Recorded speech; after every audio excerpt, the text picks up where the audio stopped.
tarde. Quero agradecer ao Instituto Mises Portugal a amabilidade e o señor Ogando e o Antonio Xavier a amabilidade de ter convidado aquí a falar en compañía de tan ilustres personalidades a falar nos ceganos de Murra e Roza. Dixeronme, Pastor, por que non falas un pouco das principais contribucións de Rothbard á teoría económica? Os compañeros falaron de ideas, falaron de cosas. Sí, vamos falar un pouco das principais. Que aportacións ten Rothbard á teoría económica austriaca? Que aportacións ten Rothbard á teoría económica? Pois, en principio, podemos dicir, ten moitas. Ele é un austriaco clásico. En xeral, o que traballa nunha escola, poucas aportacións fai. Porque continúa nunha escola, continúa nunha tradición, entón un pouco aporta. Rothbard fixo algunhas. Eu vou destacar 3. E despois a última é para min a principal. 3, primeiro. Miren, levo escutando varias conversas, falan moito do pensamento de Rothbard, pero Rothbard ten unha peculiaridade. Introduz a historia de volta no pensamento económico. A historia. O economista moderno pensa que a economía é como unha ciencia natural, é como a física ou a bioloxía, non? Entón, non hai historia. O único que conta é o que há a día de hoxe. Nada máis, toda a historia queda así para os eruditos, queda para os estudosos. Pero a historia non conta. Rothbard dice, non. A economía non é unha ciencia natural. É unha ciencia social, é unha ciencia na que san humana. Por lo tanto, a historia sigue sendo relevante. E como amosa? Primeiro, estudando a historia do pensamento económico. Feito, a súa obra póstuma, súa grande obra póstuma, foi unha historia do pensamento económico. Que quedou interrupta, quedou sin finalizar. Pero isto do pensamento económico, en 2 tomos ben grosos, ben gordos, de quasi mil follas de libro. Pero es que non tivo continuador. Non tivo quen continuase a tarefa. Que historiadores temos das ideas agora? Dentro da escola. Non há.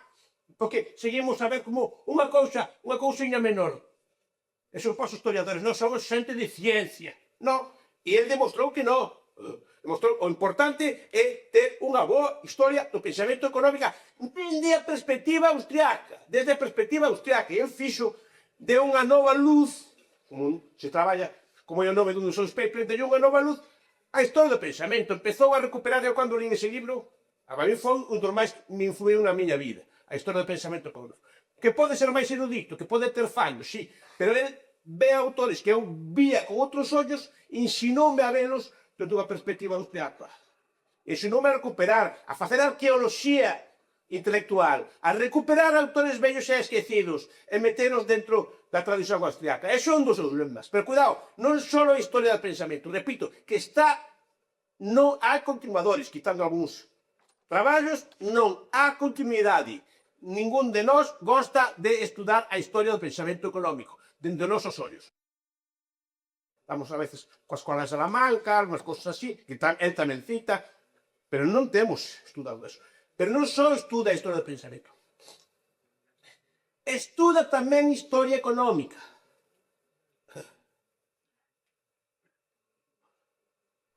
Aquí non vin citado o seu libro sobre a Grande Depresión Americana, por exemplo, que é para mí outro libro que me impactou moito na miña forma de ver o mundo. Por qué? Porque colle a teoría, o libro colle primeiro a teoría austriaca dos ciclos e depois aplica o caso, ilustrando unha crise dentro do punto de vista austriaco. Estudia todo como pasou, de acordo coa teoría dos ciclos de von Mises e de seus sucesores. E o seu concebido en Libertad, que é unha historia tamén dos Estados Unidos. Ele gostaba de historia. Ele non despreciaba a historia como un coñecemento menor, sino que estaba no núcleo mesmo do seu pensamento, estaba no núcleo mesmo das súas ideas. E ele quería introducilo, porque senón, moitas veces, a teoría pura non chega, non sirve, sin exemplos non funciona ben. Mises ten un libro moi bon que se chama Teoría e Historia. Poucos, tamén non é dos máis citados do vello académico, non é dos máis citados, pero ben un dos máis me gusta. Pero tamén fala deso, efectivamente, a economía é teórica, pero hai que ilustrala con exemplos, senón no abstracto non fica ben, hai que aplicar o que sabemos de teoría a estas cousas. E Rothbard, esta é a primeira aportación dele. Cuidado, unha aportación que non se lle fixo moito caso, non se lle seguiu. Non seguimos, somos unha ciencia, somos unha cousa moi elevada, non temos tempo para perder tempo coa historia. Pois sí, a historia é moi relevante, para ele era moi relevante. E para calquera que quera seguilo, por antes se decía, ten que ter en conta a historia, ten que estudiar a historia e ten que incorporar a historia aos seus análisis. Non, sei que son distintas, a teoría e a historia, pero por que non ver a historia cos novos ollos? Poucos casos coñezo. En España morreu fai pouco, por desgraza, un historiador que sí que aplicaba. Antonio Miguel Bernal, que aplicou a historia, as teorías de Rothbard, aplicou esa historia do Imperio Español. Como cambia todo? Como cambia todo, de ver duns reis heróis, duns reis que conquistaban, supoño que en Portugal tamén pasa algo así, non, don Enrique Navegante. Non? Ele diu, non, é unha banda de ladróns. Te fraudaban a moneda, devaluaron todo quanto había, emitiron xuros inflacionarios, e fixeron toda a cousa, defalcaron todos, e era un empresario basicamente de guerra, todo o que quería era para sacar diñeiro para financiar as guerras deles, esos grandes reis de España.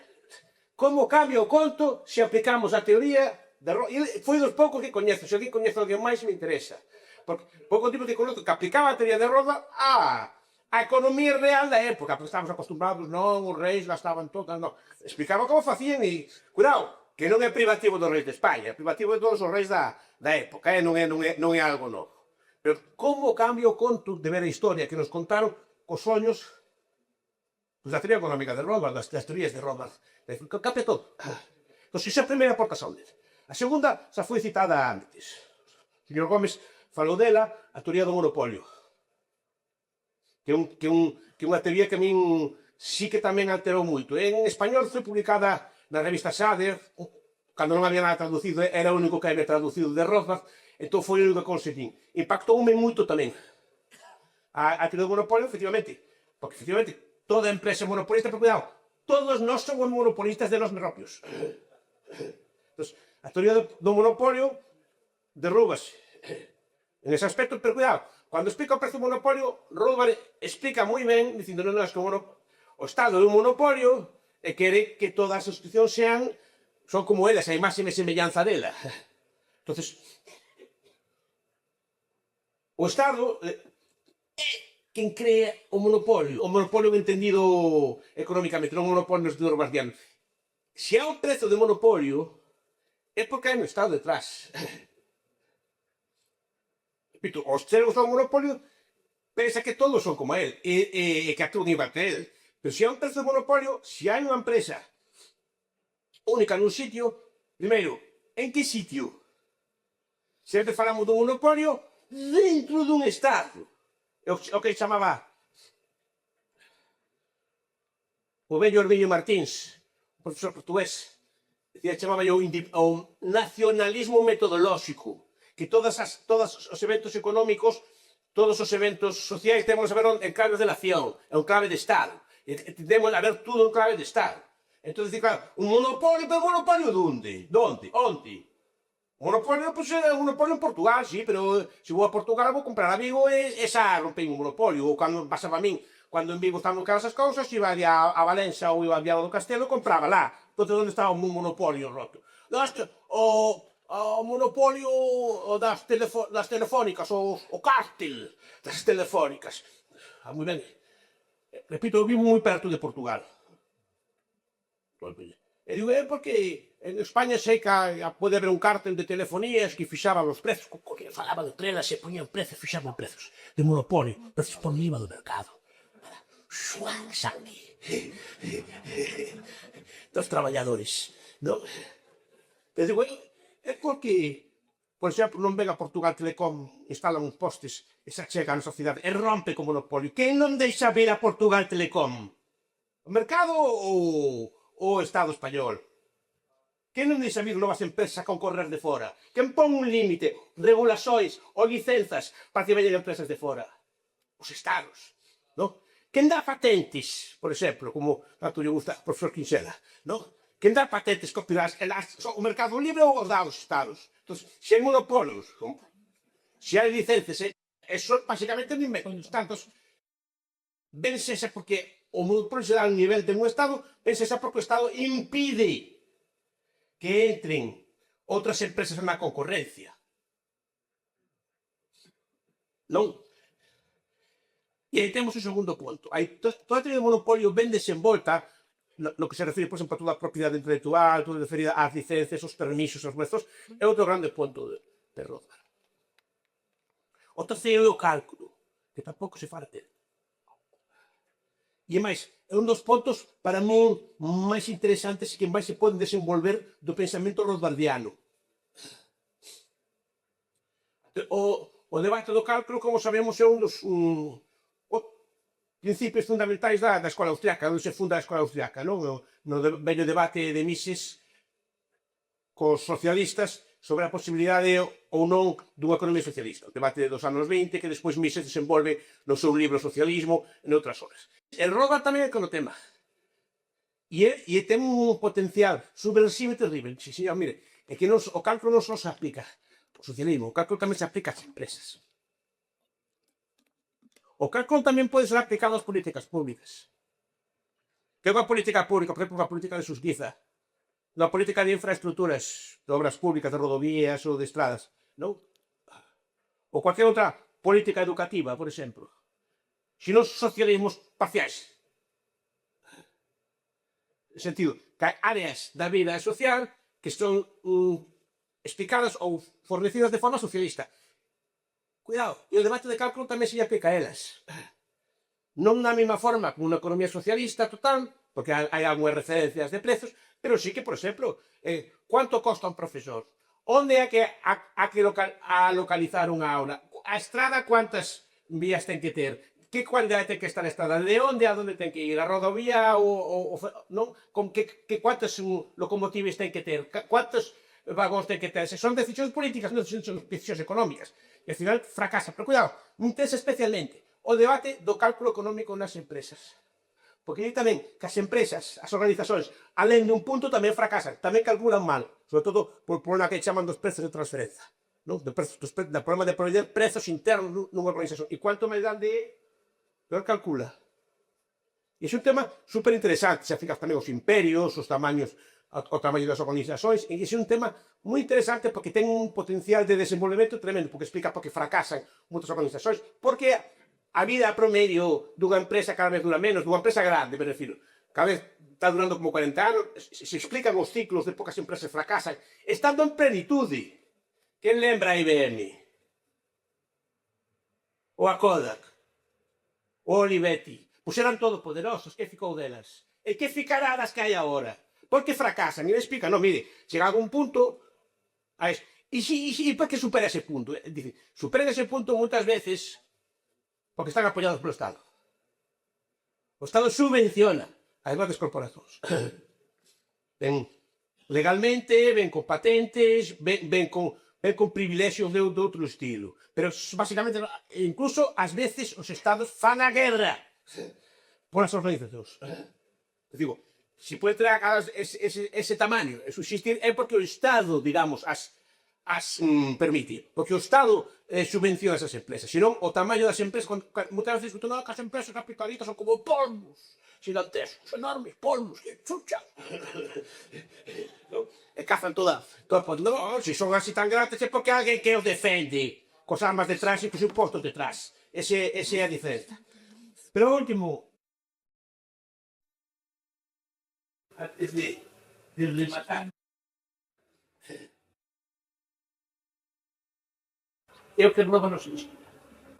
Para a aportación da teoría económica rothbardiana que a economía non é o primeiro, como ben decía o señor Chio antes. Que a economía non é o principal para un libertario. É que moitos libertarios modernos son libertarios só no económico. Eu non culpo, porque a formación, a educación de moitos libertarios ven do ámbito da economía. Entón, normalmente tenden a analizar todos os fenómenos de corte de forma económica. E creo que iso pode ser un problema, porque pensan que, basicamente, unha sociedade capitalista é Portugal, pero sin Estado, cos correios privados. Non? Ou coa privatización dos convollos ou algo así. Non é iso. Non é iso. E iso é o primeiro que se nos rouba. O principal é a guerra. Porque a guerra sintetiza todo. A oposición á guerra, que moitos, repito, que non entenden. Será porque Robert escribe desde unha perspectiva norteamericana, dun país que é imperialista, que se mete en moitas guerras, e moitos de nós vimos en países que, gracias a Deus, non nos metemos en moitos líos, ou non temos experiencia de imperios recentes, ou cosas por entón non comprendemos a importancia disso. Pero Robert o comprendía, e máis, a guerra é a síntese total do que é o pensamento capitalista. Porque na guerra, a guerra é a máis de todas as intervenções. O vello Tilly, Charles Tilly, cando falaba guerra e construción de estados como crime organizado. Non penso que rara vez se lle fai caso. Digo, non, pois que a guerra é a orixe do Estado. Porque o Estado é a orixe da guerra tamén. Pero ao mesmo tempo todos os mecanismos fiscais, desde impostos, desde dívida, todas as inflaxóns, devaluaxóns, todas as regulaxóns de precios, confiscaxóns, todo ven da guerra. Entón, o austríaco se ten que entendelo. Porque normalmente a maior parte destas cosas ou ben son en nome da guerra ou ben se busca algún tipo de guerra para justificar. Fixese a retórica da política. Guerra contra a pobreza. Guerra contra a droga. Guerra contra cualquier cousa que se lles ocurra. Que lles parezca mal. Pero non é linguaxe bélico, porque coa guerra podese suspender as liberdades, coa guerra podese requisar bens, coa guerra podese intervenir isto. Pero despois, a guerra tamén nos explica como funcionan os estados. Como é a lógica dun estado. Como é a lógica dun estado simplemente... As persoas que dicen o estado simplemente son propietarios das súas vidas e das súas facendas. Non, os señores todos da guerra, hai que combatir por lo que sea. Non, entón leva e recruta todas estas cosas. É unha síntese completa de todo eso, de todo o pensamento anarquista tradicional, explicando como é a guerra, se ve claramente como funciona nunha guerra. Entón, esa síntesis da guerra, como síntese de todo o pensamento anarcocapitalista, é a principal aportación económica de Rothbard. Iso de que a economía non o é tudo. Muito obrigado.